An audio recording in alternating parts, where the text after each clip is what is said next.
I now recognize the gentleman from Texas, Mr. Luttrell. Thank you, Mr. Chairman. Chief Ortiz, thank you for your service. Mr. Kagan, you as well. Chief, are you a direct report to Secretary Mayorkas? There is a commissioner and a deputy commissioner in between the secretary and myself. Do you communicate with them often? I communicate often with the secretary, several times a week, sir. So I want to piggyback off of what Ms. Green said, because we were just read in on this explosive device that was discovered by one of your Border Patrol agents. Now, obviously, sir, you're aware of this. How is it that you are not? Because as the investigative arm of the department, we're focused on investigating TCOs, and the intelligence shared between our two agencies is robust. It happens all the time. We're not actively. Here's my issue.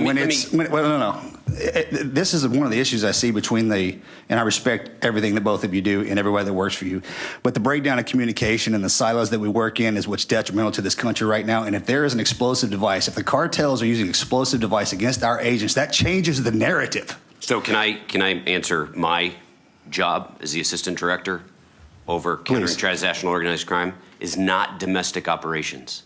Our domestic operations folks that work in the field day in and day out are the ones that communicate with the Border Patrol. I'm saying, me personally, I do not know. I can get back to you and let you know whether HSI as a whole knows and our domestic operations knows. So I just wanted to clarify that point. Thank you.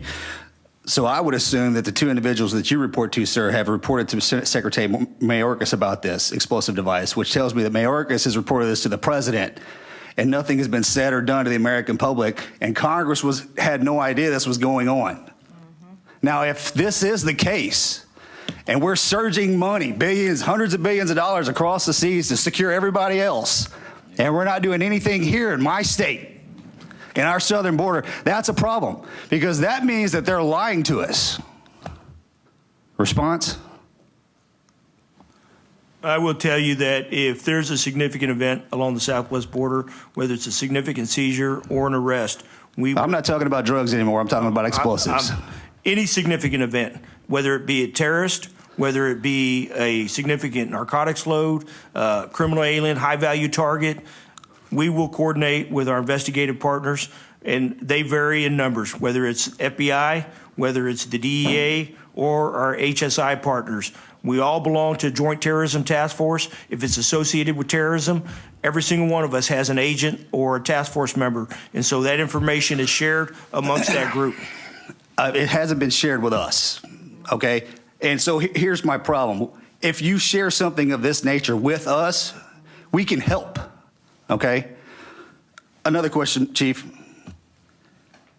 You said consequences, and you said that your agents don't feel like they have legislation, or that legislation is not enforced to support them in their duties. Who specifically is telling you not to do that? What memo and whose name is on the bottom of that so we can go after them?